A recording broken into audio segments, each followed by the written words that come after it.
Okay. Aku start tekan voice ah.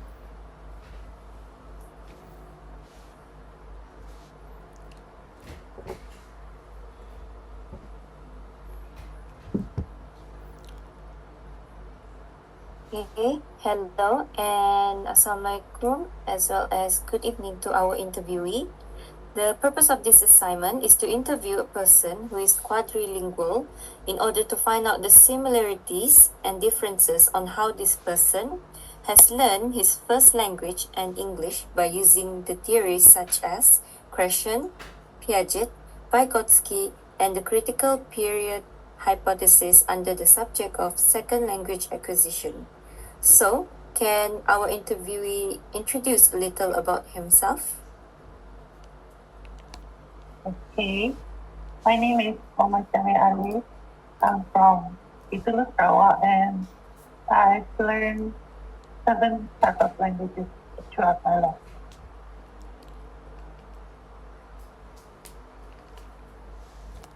Okay, thank you, Muhammad Shami. So now we will proceed to our first interview question. Okay, hello. My name is Narashikin David. So today I will be doing the interview session to our interviewee, Muhammad Shami. All right, so here my first question. Do you feel like you learn your new language better by just using it naturally or by studying rules and grammar? Okay, for me, I learn new language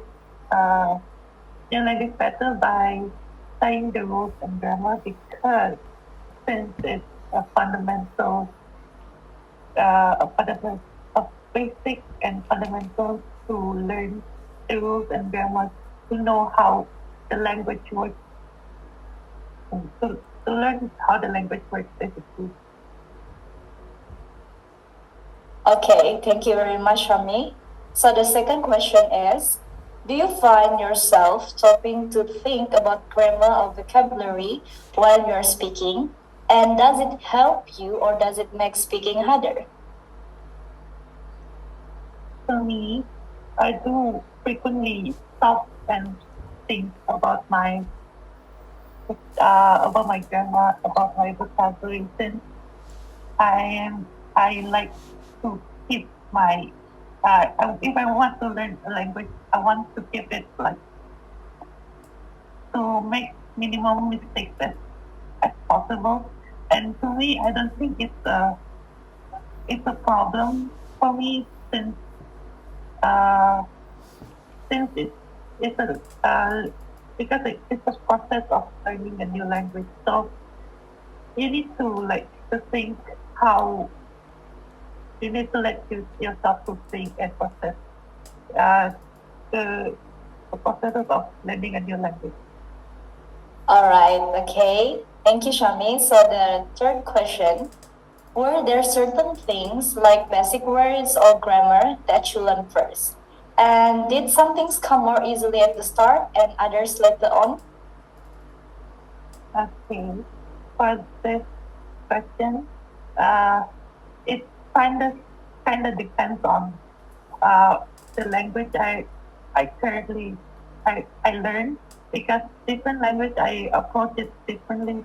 Some languages I just pick up different words or like the words that I see, and some I learn it fully with by their grammar, and also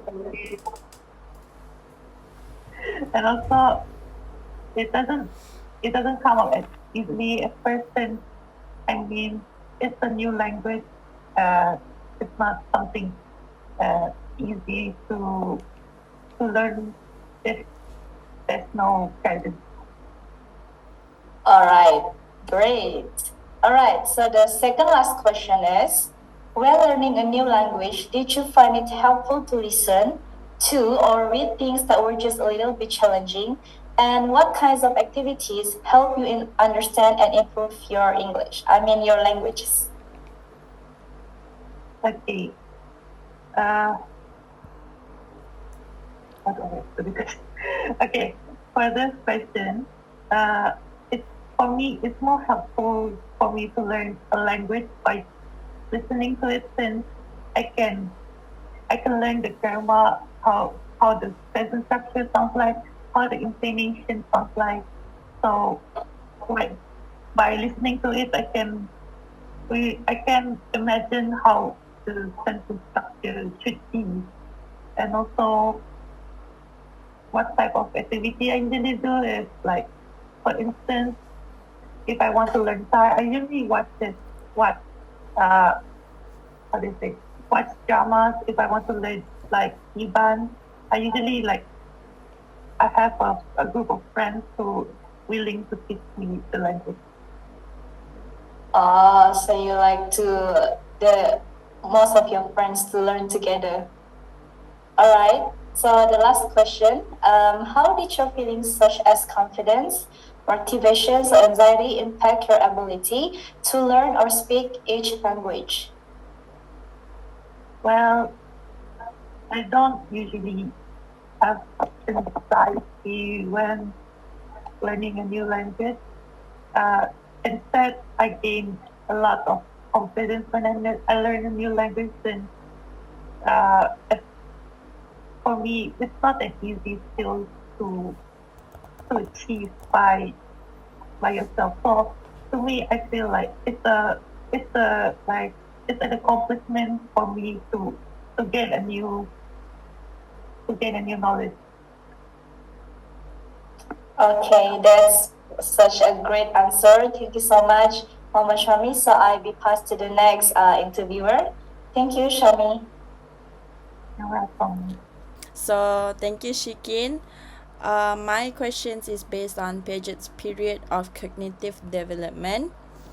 Alright, Shami, in your early years of learning languages, do you recall specific interactions or sensory experiences, such as hearing a language from a particular family member that may have helped you associate language with the world around you? Yes. Okay. Okay. For me, during my early years, my my default third language is Melanau, since I'm from that place. So I always hear my mother speak the language, and so I how do I say it? You learn to understand I, that I language. learn I learned the Okay. language, and uh, then yeah, So you learn by only hearing your family speak Melanau language lah. yeah. I Okay. usually just if I have any question about how to say the words, I can just ask my family Oh, members. okay. So does that count as your first language? Not really. My first language is bahasa Melayu, so Oh, okay. All right. So the next question is, as a young child, were there situations where speaking one language helped you express your thoughts or emotions better than another? okay. For this question, I will I can express myself better that with English, since my head thinks in English. I think it's like my mind has a default language. English is the default language in my head. Oh, Since okay. I can I how do I say it? I learn a lot of uh since English is like I'm more interested in English than speaking in Malay. So my mind thinks in English, and when I think to when I think to myself, I always speak in English. So there I can like express my emotions better. Okay, I see. All right. Now, the third question. During your school years, did knowing multiple languages help you understand subjects like math or science, did using different languages make it easier to learn complex ideas? For me, yes. By learning an, uh, a new language, it helps me to process complex ideas and subjects such as math and science. If to me it's so weird to hear like math and science in Malay since I cannot understand some words in Malay, and but in English, on the other hand, I can uh, I can understand it and I can answer the question that is stated when it comes with complexity. Okay, is it also possible that the math or science subject that you learn is based on English language? So that's why you feel like it's easier to answer English questions? Ah, Yeah, okay. I see. yeah. Alright. So number 4, when you started thinking more deeply about things like solving problems or understanding abstract ideas, did one language feel better suited for this kind of thinking? Yes. Like from the previous question, I really express things in English. So when understanding something abstract or solving problems, I usually think by myself in English and think of possible solutions in English. Yeah. Okay. Alright, I see. So the last question from me. Do you feel that speaking multiple languages has affected how you approach learning or solving problems?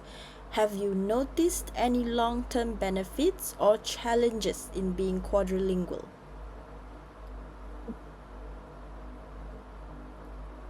For me, uh, I don't see any difference in how my learning approach with different languages since I mainly because most of my subjects are English, so I can I can't relate when I need to translate it into another language. So I don't see the The how point. multiple speaking multiple language can affect how I approach learning something. Okay. However, for the long term benefit, Mm-hmm. it for me, I think I can like approach people more easily since like coincidentally, the person speaks some a language that I know, so I can like approach them more courageously, if I would say, Mm-hmm. since Yeah. I have Because you're already familiar like with the language, right? yes, yes. Okay. As for the challenges, I do face some challenges since I learn a lot of language. So sometimes when I want to think one word from that particular language, I was mixed up with that another language. So it kind of makes me confused which language should I put this. Yeah. Okay. Alright. So that is all from me. Thank you, Shami. Now I'll pass to the next interviewer. Okay, thank you, previous interviewer. So I'm Aisha, and let's moving on to my part. So for the first question, can you describe a time when learning a new language was easier because you had someone to guide you? For me, the most uh, the language that I mostly been guided to learn is Bahasa Iban when I was like I think it's around secondary school. Uh, that time I have a lot of Iban friends, so they talk among each other in Iban. So without tidak secara langsung, unconsciously I learned the language that they speak. So if some if I don't understand the language, if I don't understand the word they were saying, I would usually like ask them, what does this mean? What does that mean?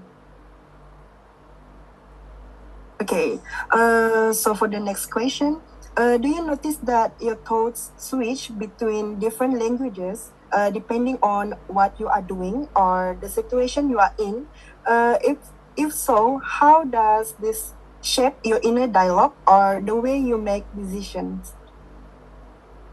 This is one of my problems when I have learned so many languages.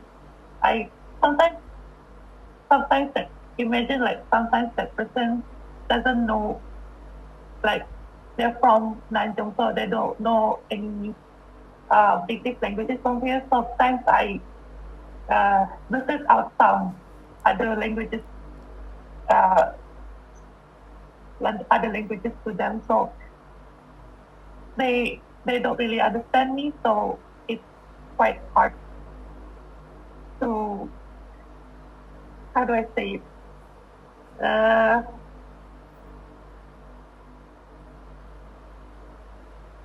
It's hard for me to. I have like internal crisis on which language should I use. Yeah. Okay, I see. So for the third question, how have language cultural variation like idioms, sayings, and tradition influence the way you communicate with others?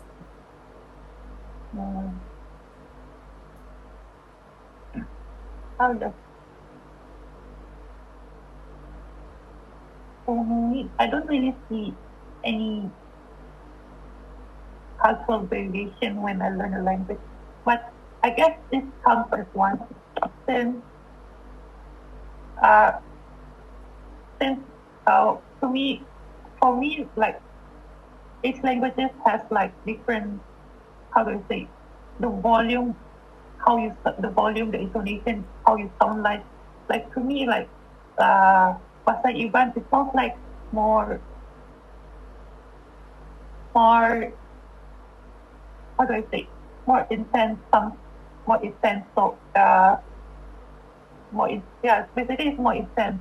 And when I talk like in Malay, I sound more polite, I would say, I guess. And when I speak in English, I feel like I feel more confident. It's, I guess that counts. And yeah. Okay, for the next question, could you give examples of how social interaction have helped you pick up new words or concepts? I take my during my secondary school as an example, since I have a lot of Iban friends, right? So when they talk something, when they talk among each other, and I don't know the word, when I don't know the word, I would just ask around what the statement, and then I can gain what it means. So another example, when I try to learn Thai, when I don't know how to pronounce, no, yeah, how to pronounce the word, I would usually just Google it and see how it's pronounced. Okay, for the last question, in your experience, how does learning through group activities like language games or discussion differ from learning alone? Okay, I take English as an example. For me, learning learning in a group helps me to practice my language proficiency, since in a group uh, we will exchange like knowledge. How do we sound? Like do we sound correctly? Does our grammar sound correct? Do we use the correct vocabulary? We have a discussion there. So I think it's more helpful to have like a group language activity so that you can train your language proficiency. Okay, thank you so much for your answer, and that's all from my part. So I will pass it to the next interviewer. Okay, thank you, Aisha, for the questions. And now we will proceed to the question under the theory of critical period hypothesis. So, as for the first question, how old were you when you started learning each language? And do you think your age affected your proficiency in the language?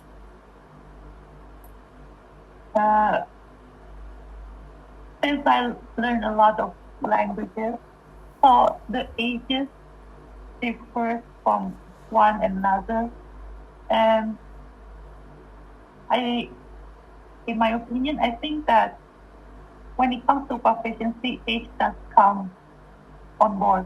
Since imagine you learn this particular language more longer than the new one. So this means that you most likely to have a higher proficiency on the old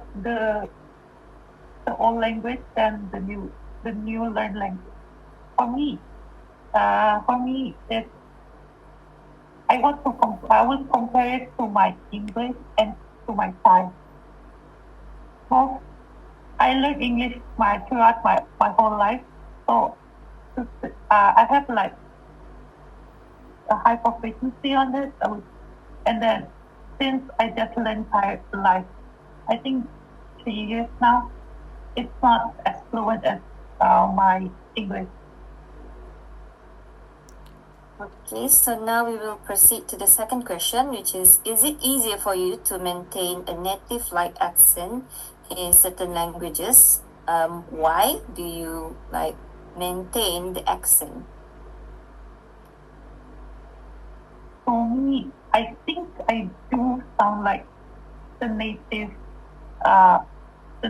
accent, since I like to learn the language by listening how their intonation sounds like, how they pronounce this particular word, how the sentence structure sounds like.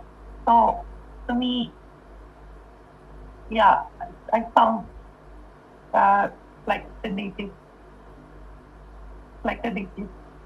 speakers. Oh, I see. Okay, so now we will move to the third question, which is do you think it would have been harder to learn these languages if you had started later?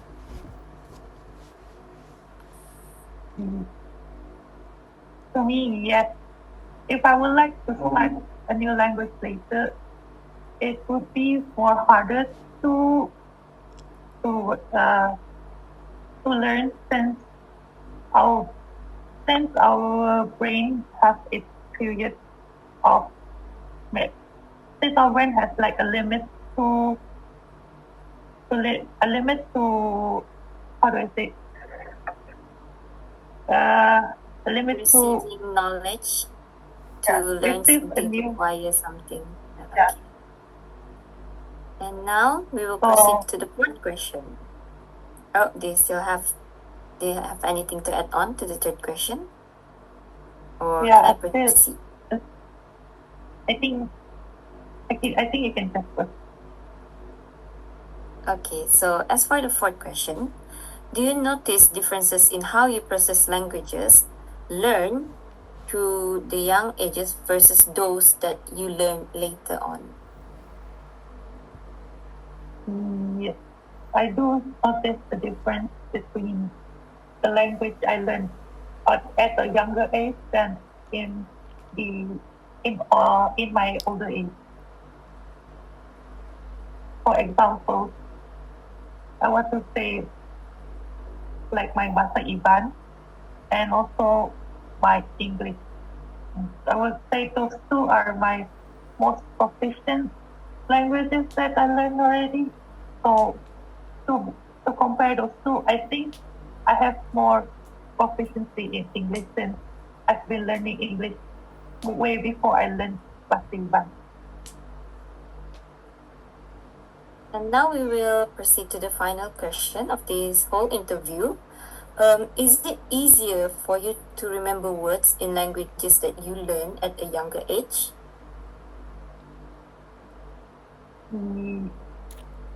So I think yes, since in biology it stated that young children are more can absorb more knowledge at a young age since their brain are still full of nerves to accept the knowledge that they receive.